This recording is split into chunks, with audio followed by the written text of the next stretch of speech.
Hello, this video is finding arc length and surface area of revolution.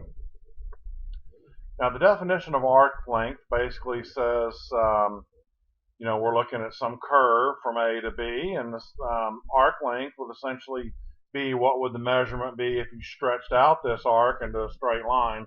How long would that be? So what's the total amount of distance it's covering across these curves here? And they can be done on x as a function of y. Also, you would have vertical limits of c and d here. But y as a function of x. Arc length is generally used lowercase s as a very common variable to use for arc length. So we go from a to b, our limits on the x-axis, and it's the square root of 1 plus the derivative of your function squared dx. Now, of course, you can do your own research if you want to see how that formula comes about, but that's not the purpose of my videos here. I'm just trying to show you how to work with these formulas. And we say a smooth curve is continuously differentiable on the interval a to b. So this would not even, so not only continuous, it's got to be continuously differentiable, meaning that, let me bring up a scratch page here. I'm doing this by freehand. So anywhere the derivative would not exist, so if you came down and formed a sharp point, like right there, this would not be considered continuously differentiable because of this point right here. Assuming this was A and that was B. So okay, that's what that definition means. Okie doke. Now, of course, anytime you have to be careful with what functions you're working with. Now, later on, usually in a Cal 2 course, when I say usually, the material I'm about to talk about would generally be after this in most books. But I guess it is possible somebody could put this after the special integration techniques.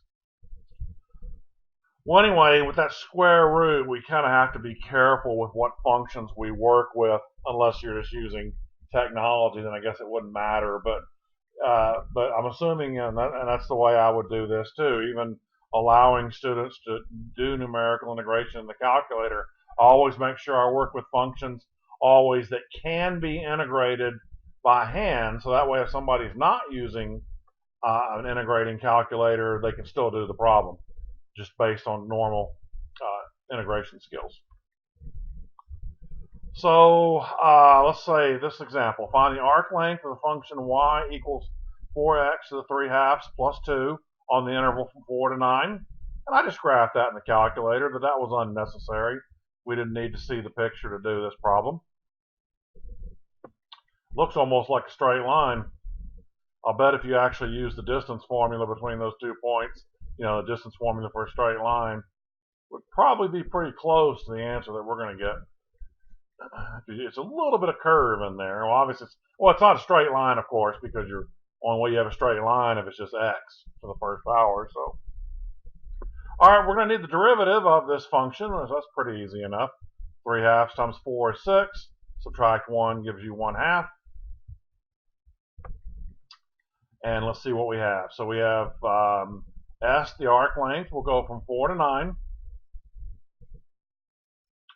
And it'll be the square root of 1 plus that derivative squared. So you end up with 1 plus 36x, square root of that. And that is just a basic integration by substitution problem that could have been handled in the Cal 1 course. So it turned out this was easy to work with, so I'd let u equal 1 plus 36x. That means du is 36dx. And then 1 over 36 du equals dx.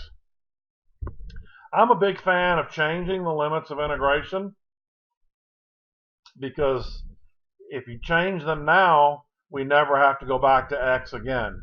So if u equals 1 plus 36x, I'll put 9 in there for x and get 325. Put 4 in there for x, I get 145. And we never have to use x again. So it's 1 over 36 from 145 to 325, u to the 1/2 Easy antiderivative using the power rules. 2/3 use the 3/2. And then the 136 times 2 over 3 will make 1 over 54. Put in 325, put in 145. If I was using, requiring an exact answer on a test, which I sometimes do on a handwritten test, that's perfectly acceptable if you say 325 to the 3/2, 145 to the 3/2. But if you check answers in textbooks and various other things, or solution manuals or whatever, you might see it written like this, and that's because this is true. Anytime you take a number and raise it to the 3/2 power, it's the same thing as saying that number times the square root of itself. So that doesn't make this answer any more right. I just put that in there to show you, but where I've got the flag here means I would consider that an acceptable answer. Mathematically, it's right. Oh. All right, so let's take a look at that. So that's basically the premise on arc length. It's just long as the integral to work out is not too rude. The formula is easy to use.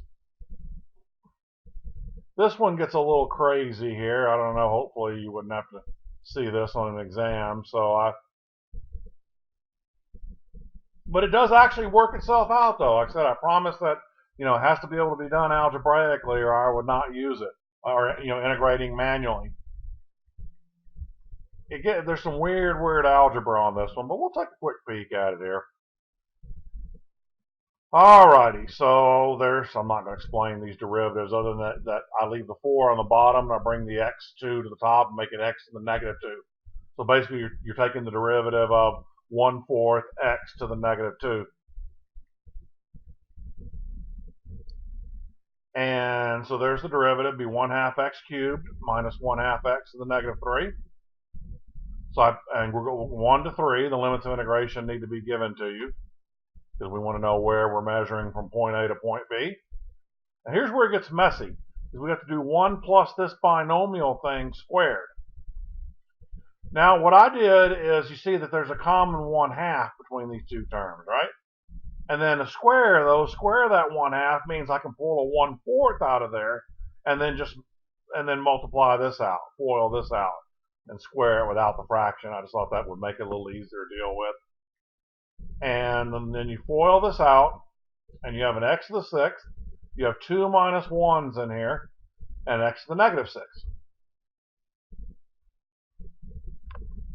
Now over here, I'm preparing to have a common denominator. So I'm rewriting this 1 as 4 over 4. You see that 1/4 is going to apply to every term in there. So by doing that, with a 4 on the bottom, I'm basically factoring out a square root of 1/4. So that 4 on the bottom is coming out to make this 2 right here, and that leaves me a 1/2. And then so that means I still have the 4 on top, though.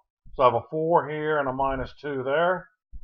Put those together, and you get x to the 6th, and now plus 2 instead of -2, plus x to the -6. Now here's the real tricky part on this. It's because it's not that obvious visually, but if you were doing this manually and you didn't catch this, boy, you really would be stuck. But it just happens to turn out that this expression right here under the radical happens to work out to be this binomial right there. X cubed plus x to the -3 squared does equal this. And that's the hardest part of the whole problem, I think. Because once you discover that, then the rest of the problem is beautiful. Because since that is now a binomial, right here, you put that square right there, square root kills square, so you just have x to the 3rd plus x to the -3rd. Oh, and then it works out beautifully, but that's the tricky part, knowing that this factors into that. Now you just use there's no u substitution in this problem. Just do the individual antiderivatives. You get right here 1/4 x to the 4th minus 1/2 x to the -2. And I even mentioned I would not put this on my exam. But this may benefit someone watching this, whose instructor might like this kind of problem. And let's see what we have. So then just plug in the numbers. I'm not going to go through all the arithmetic here. I'm going to assume that you can work that out. I would hope so. I did the F. There's the old F in it, and old calculator, and I got 92 over 9. The newer one. I guess technically, if you're back up here, you could do the F and it all the way back up here. I paused the video to put the integral in the newer version of the calculator. Anyway, from back up here, I took the original problem right here, and I just took the 1/2 squared out and put the 1/4 in front of it. So I didn't feel like typing 1/2 twice. But I didn't put this part. I put just, you'll see down there if you look at it. You can, obviously you can look at this, and then you can scroll back and look at. But see, I just have the 1/4 out. Then I have x cubed minus x to the -3 squared. And look at that, 92 over 9. Correct answer. All right, I thought I would do one x as a function of y. This one's a little weird too, but I don't think it's quite as weird as the last one. But it does, you have to recognize a perfect square, but this one's a little easier, I think. So this one's x as a function of y. So we're going to take the derivative of this function. So we're going to bring the 3/2 down. 3/2 times 1/3 will be 1/2. Subtract 1 from the exponent makes it 1/2. And then, of course, our chain rule tells us the derivative of the inside. So the derivative of y squared will be 2y. And then after doing that, I canceled out the half. So now I have this. We're going from 0 to 4. 1 plus y squared, y times y squared plus 2 to the 1/2 all squared. Now, because these are multiplied together here, the y times all that, property of exponents says we can then square those individually because they're multiplied. So the y squared would be y squared times the 2 kills the 1/2, so you're left with y squared plus 2. So we have to distribute that. That gives me y to the 4th plus 2y squared plus 1. And this is a little bit easier perfect square to realize. That's just going to be y squared plus 1 squared. Square kills square root. And then you have an easy integral here. Oh, never mind that I used variable x on the calculator. I've mentioned this in other videos I've done.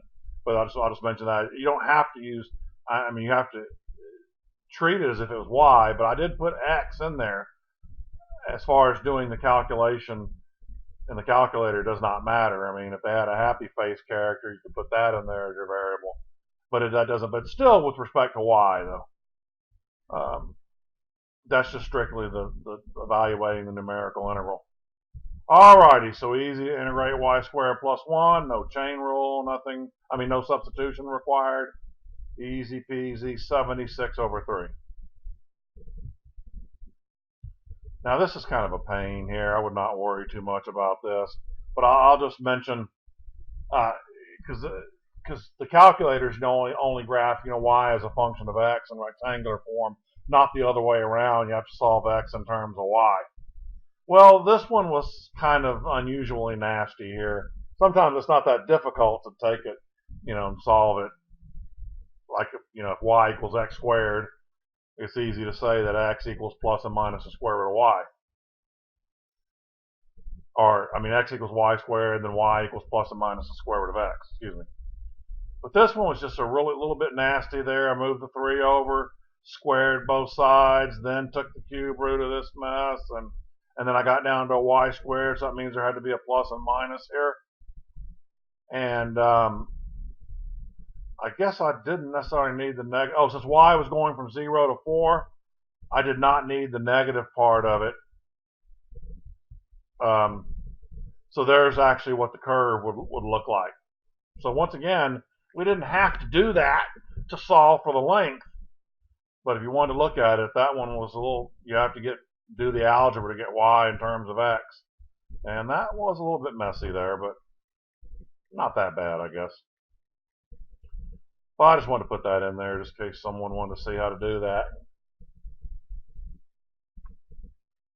I mean, I don't know if it'd be a requirement or not, but just in case. Now, another video I've done with volumes of solids of revolutions. Now we're going to look at area of a surface, meaning you revolve something, and then what would the outer area of it be? Not the volume, inside the container or whatever you revolve it. It'd be the revolving of the, outer shell. So like we've done ones where it was a cone or something, we revolved it and found the volume of what would be inside that cone. Now if it was a cone, we would be figuring out what would be the outer area on the surface of that cone.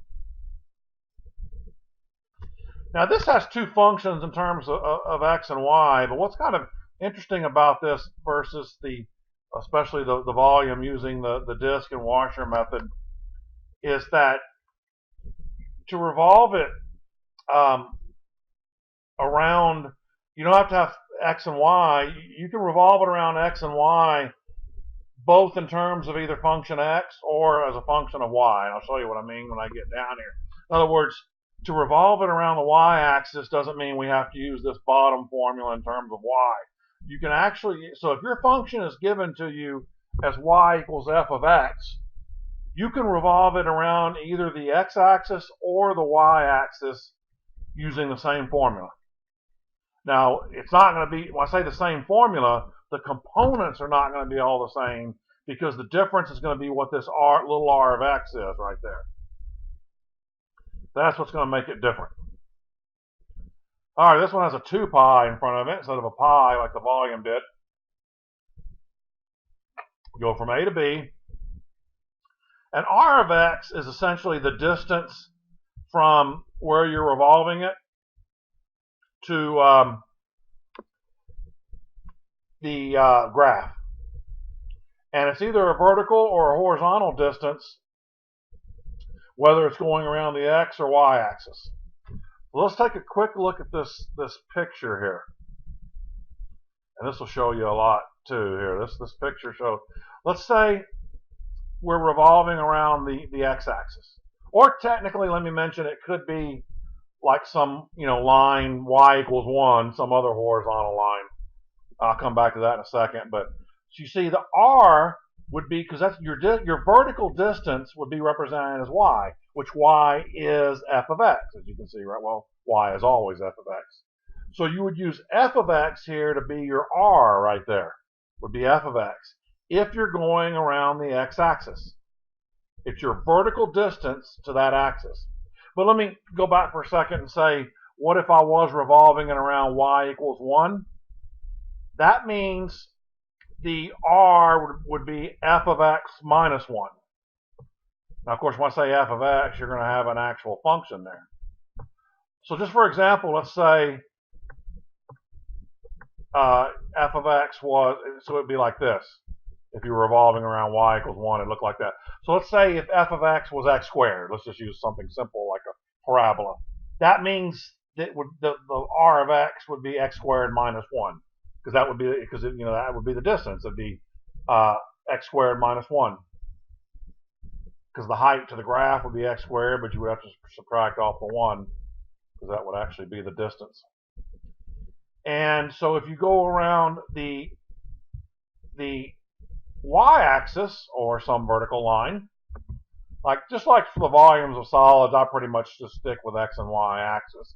But to be fair, I want to mention that in case someone is not having, needs to know how to do that otherwise. You just use x as r of x. So if you're going around the x-axis or any horizontal axis, you use f of x for your r. If you're going around the y-axis, because see, the horizontal distance here is x. It's whatever x is. The vertical distance is f of x. The horizontal distance is x. So if you were going around like y equals 1, then you'd use x minus 1. Okay, so it's kind of weird. And then we'll take a look. We'll come down here, and I said it. The only reason you want, I did an example where I switched it all around, but I suspect you won't ever have to do that. But this would be, I would only use this bottom one as if my function was given as x in terms of y. I would not change something. I would not change y equals f of x into that just to use that bottom formula. Unlike volumes of, disk and stuff, we did have to take, like, if y equaled x squared, we would have to say that x equals the square root of y. We don't have to do that here.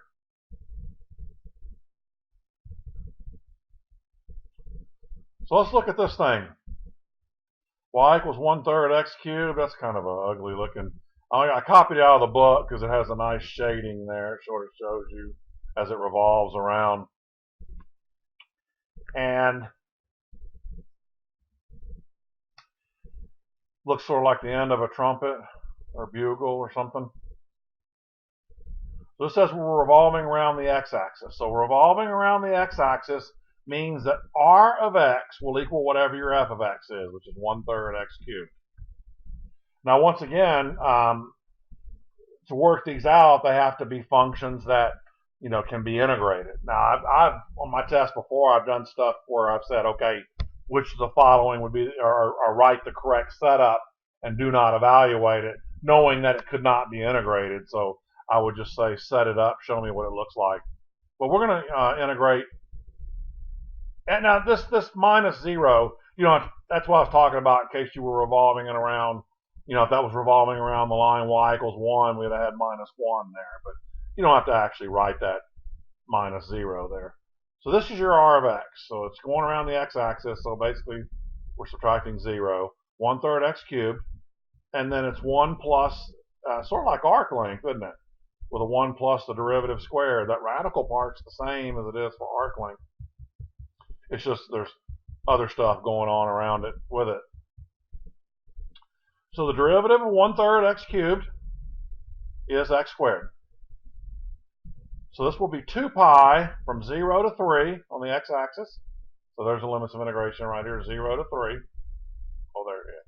I kind of gave it here too, because that picture is a little fuzzy. The square root of 1 plus x squared squared. And this integral can be worked out manually if you're having to do that and you're not using technology. You're not allowed to use technology. This one can be worked out. So like I'm saying, you can't be forced to work one out that can't be done. So, all right. And here's what we have. So this is, I pulled the 1/3 out with a 2 to make 2/3. Okay, it's a very basic U substitution problem from Cal 1. U equals 1 plus x to the 4th. Du is 4x cubed dx. Bring over the divide by 4, so you have 1/4 du equals x cubed dx. And here's where I like changing my limits of integration. I never have to go back to x again. Put in 3 for x. 1 plus 81 will be 82. And then 1 plus 0 will be 1. So now I have 2/3 pi from 1 to 82. Now it's u to the 1/2.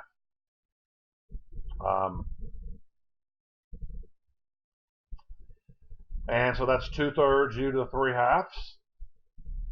And we have, oh, it looks like I forgot to put the 1/4 over here. Okay, sorry about that. But yes, this 1/4, maybe I can copy it. It'll grab it. Not using a stylus. I did grab it.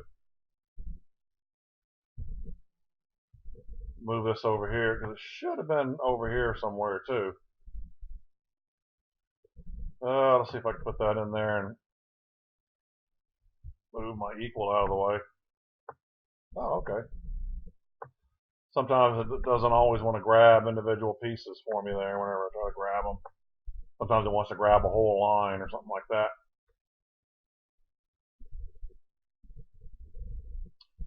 And, oh, I guess I should have copied instead of moving it over. Alright, so that 1/4 needs to be shown in there, and now we can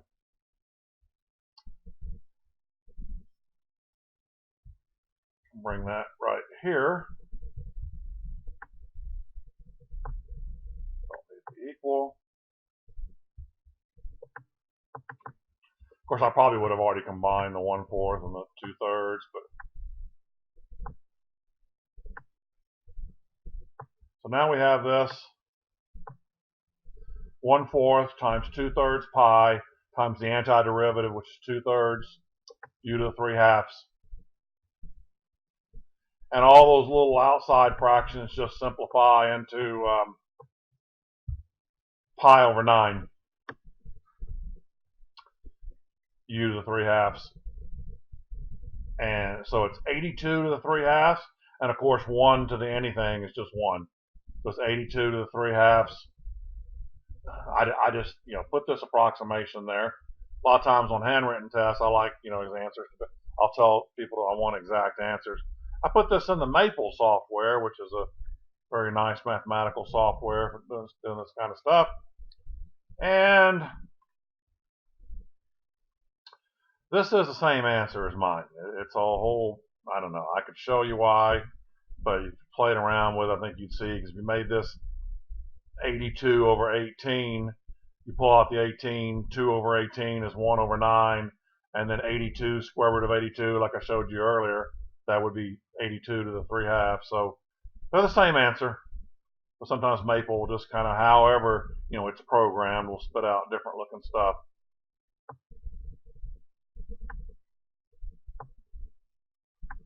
All right, here I decided to be creative, which is completely unnecessary, so I may not spend a lot of time on this problem. I think I did, I took something we didn't need to do and made it more involved, just showing you how to use that other formula. Now, one thing I'll mention on this, let me go back up here. It did not have a nice picture for this one. This book did not, but I'll just say this verbally. When you're using this, r of y will be this horizontal distance right here. See, it's x when we're integrating with respect to x, but r of y when it goes this way, and then instead of this vertical being f of x, it's just the variable y. It's y vertically, r of y horizontally, or g of y or f of y, whatever function they're using here. It's a little confusing, I realize that, and I mentioned it here in this explanation. So to do that last problem,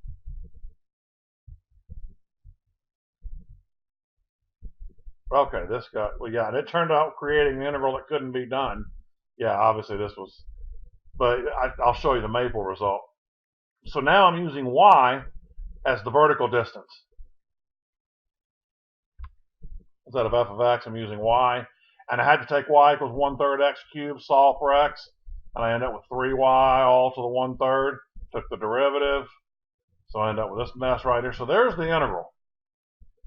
Can't really be done manually unless there's a technique I'm not aware. I'd have to really sit around and play with this to see if it could be done manually. In fact, I don't think it can, because Maple would have spit out an exact answer. But Maple can use what's called a numerical integration technique, like a calculator, where it can do numerical approximations. I don't know what algorithm. There's several algorithms. One of the most famous ones, Simpson's method, Simpson trapezoid rule, Simpson's rule, but there's more advanced ones than that, where you can come up with a numerical approximation to a definite integral, even if you can't actually work out the integral. Now, of course, that only applies for definite integrals. Well, anyway, look what Maple spit out right here, 258.84. And there's right there. So that means my setup was correct.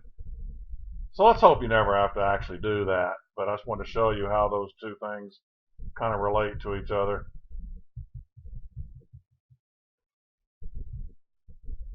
The point is, we could have just, using the x function was fine originally, whether it was vertical or horizontal.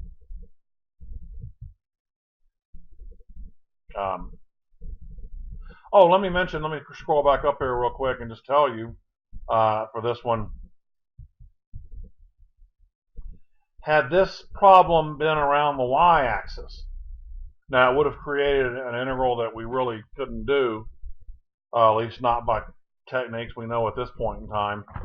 But the only difference on this particular problem is, we've gone around the y-axis. That means the horizontal distance would have been x. So the only difference is instead of this 1/3 x cubed right here, it just would have been variable x. And then everything else would have been the same. Even the limits of integration would have been the same, which is weird. You might think they were going to be on the y-axis, but no, it still would have been 0 to 3. So that's the only difference for that problem. And y equals 2 times the square root of x. We're going from 4 to 9. I wouldn't expect students to look at a terrible picture like this, and I just like the fact it was already rotated, and figure out what those limits of integration were. I would give them like we did here. All right, so once again, f of x is going to be what goes in front of the radical here, because we're going around the x-axis, vertical, so the height's going to be f of x, so it's going to be the original function. And then we have to take the derivative of this, which ends up x to the negative 1/2. And you square that, and that gives you x to the negative 1. And this one surprisingly is solvable. So we have x to the 1/2, and the 4 pi comes from the 2 2's here. So we have 4 pi x to the 1/2, 1 plus x to the negative 1 dx. So what I had to do here, and the trick on this is seeing what to do, but it works out really well if you see this step. A lot of that's kind of what makes, the more you study it too, that's what makes integration kind of complicated sometimes, is things like this where you have to figure out what to do, and sometimes it's harder than actually doing it. All right, so I got a common denominator here. So I made this be, so the x to the negative 1 is already 1 over x. So I made 1 be x over x. And that allowed me to split this radical up as follows, like this. Because you have a common denominator of x plus 1 over x. And basic properties of radicals say if you have the square root of a over b, that's the same thing as the square root of a divided by the square root of b. And this is the square root of x, so that conveniently makes these two things cancel out. So that works out beautifully. Then it's just a basic u substitution problem. And u equals x plus 1, du is dx, so nothing to adjust for. U of 9 equals 10, u of 4 equals 5. So I have 4 pi from 5 to 10. And u equals 1/2 will be 2/3 u to the 3/2. So you have 8/3 pi, 10 to the 3/2, minus 5 to the 3/2. Or if you're checking answers, you might see 10 times the square root of 10 minus 5 times the square root of 5.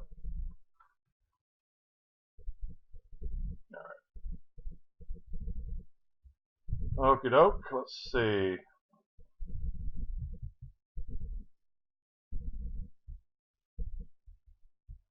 Now we, okay, once again I changed this over to y, variable y. I don't know, just because I wanted to, completely unnecessary, but it better yield the same answer. So that was easy to solve here. So move the 2 over, square both sides, x equals 1/4 y squared. Therefore, x prime equals 1/2 y. Now you have a vertical distance instead of f of x. It's now y. And this goes from 4 to 6 because you can plug these in for 2 times the square root of, oh, here you go, I've got them right here. 2 times the square root of 4 is 4. 2 times the square root of 9 is 6.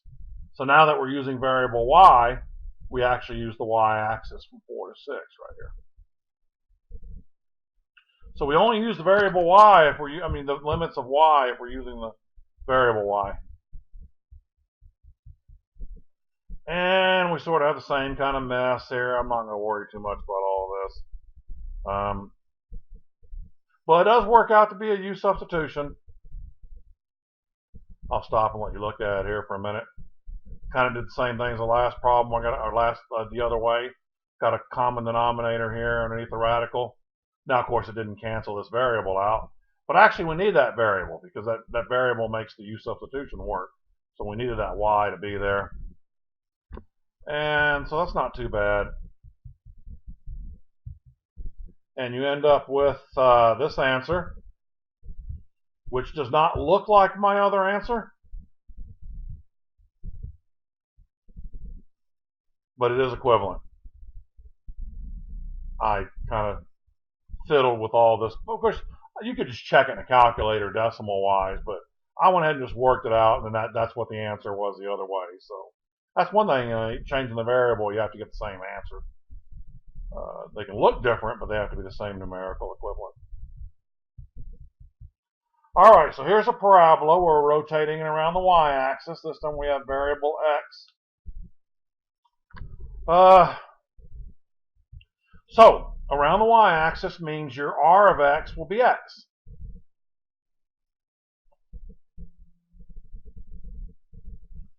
So that means x is going to go right here. So it's f of x whenever you're going around the x-axis. It's just x when it's going around the y-axis. 9 minus x squared, derivative negative 2x.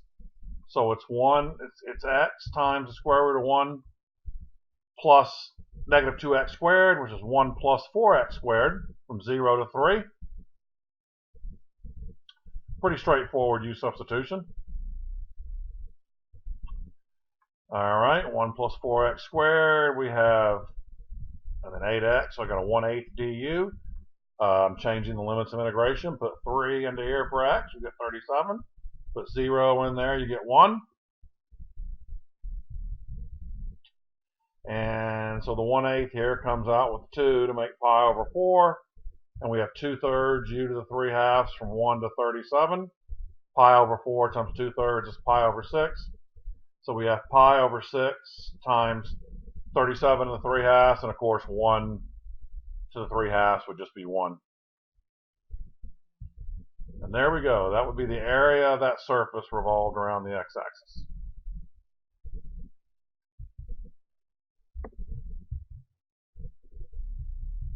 All right, so I got crazy here again on you. And once again, you probably don't need to worry about this too much. I might not go through. But anyway, I had to change x in terms of y. And this time my r of y is right here. It's the square root of 9 minus y. So it's y when it goes up, but it's a function of x is a function of y when it goes that way. So by doing all this, I probably made this a lot worse. But I kind of wanted to show both ways. Obviously, the other way was easier. You would never want to intentionally change this. But I guess I was just having fun one day in class and decided to do this. Probably freaked out my students, but that's all right. But surprisingly, this mess worked out. It worked out to get that mess canceled right there. That was key for those to cancel. And then, once you got that out of the way, it's a pretty straightforward u substitution. But it looked pretty bad. But long story short, look what happened. Pi over 6 times 37 to the 3/2 minus 1. And then the other way is right there, the same answer. So it worked, although it didn't need to be done, but it did work by changing it over that other variable. All right, well, let's take a look at this example that we're going to revolve around both the x and y axis using both variables x and y to do so, which we can do this for a surface area of revolution. Now, hopefully this diagram will help clarify kind of what we've been doing. I understand that it can be a little confusing. But then this is to show you that, for example, if you're going around the x-axis and what goes in front of that square root will be f of x, because y is essentially f of x. But whenever x is a function of y, y is just y, because y is the independent variable. Most people aren't used to working with functions of y. You know, we're all used to x, f of x, but there is such a thing. Now I'm drawing this freehand, so it's going to look a little rough here. So this I'm putting g of y here. That's your x component of the function, and then y is the y component. So x is a function of y then would look like this. So you see that's in the same position the y is, where f of x would be if we were in terms of function of x. It would be x comma f of x.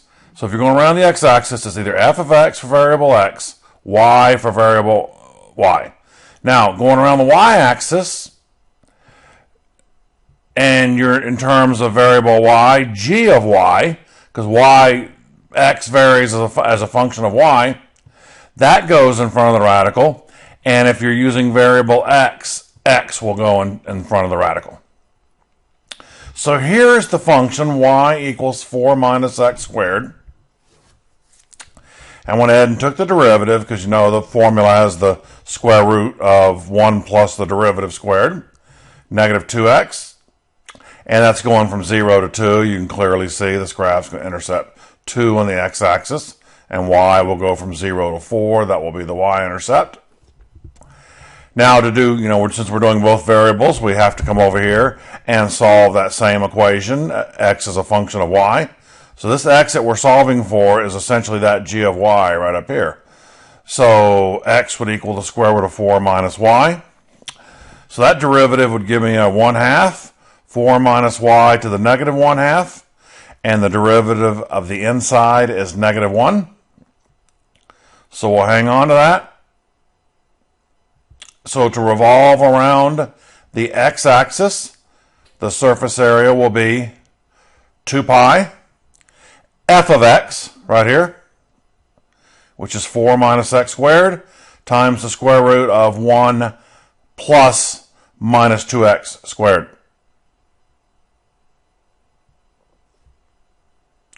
Variable y. So it's going from 0 to 2 now, though we're changing this to y, but then everything becomes y now, including the limits of integration. 0 to 4. Y, the square root of x prime right here. All that squared. I won't read all that out, but there it is. Basically, there's your x prime right there. Let's come down here. Revolve around the y-axis. Now, with variable x, the only difference is it'll be exactly as what we had up here, except what goes in front of the square root. Up here, for revolving around the x-axis, it was f of x, which was 4 minus x squared.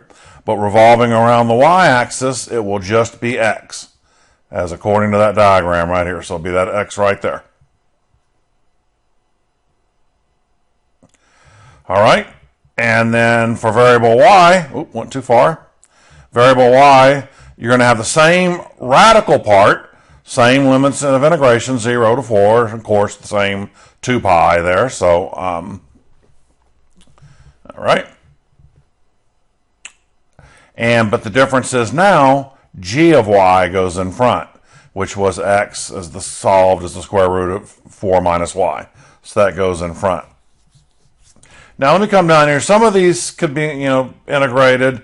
Like certainly that one could be integrated manually. This one might be able to be done, so it's kind of tricky like that problem on the previous page. But anyway, I went ahead and did all these in Maple just to show you, to see if they're equivalent. And I didn't make any mistakes here. And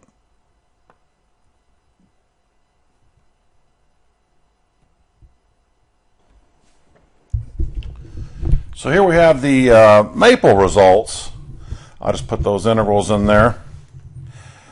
Now these first two, so they're kind of they are in order exactly as they're written above there, but this could be several factors. I'm not sure if it's rounding or whatever the case may be, but these are a little bit off, but not enough for me to be concerned. It looks like based on these answers, they were able to get something that's exact looking. Because sometimes if Maple can't integrate it, it will just do a numerical approximation technique. But these are kind of so slightly off, but I still feel that they're, correct. It's going to be, right. Next two match perfectly with each other.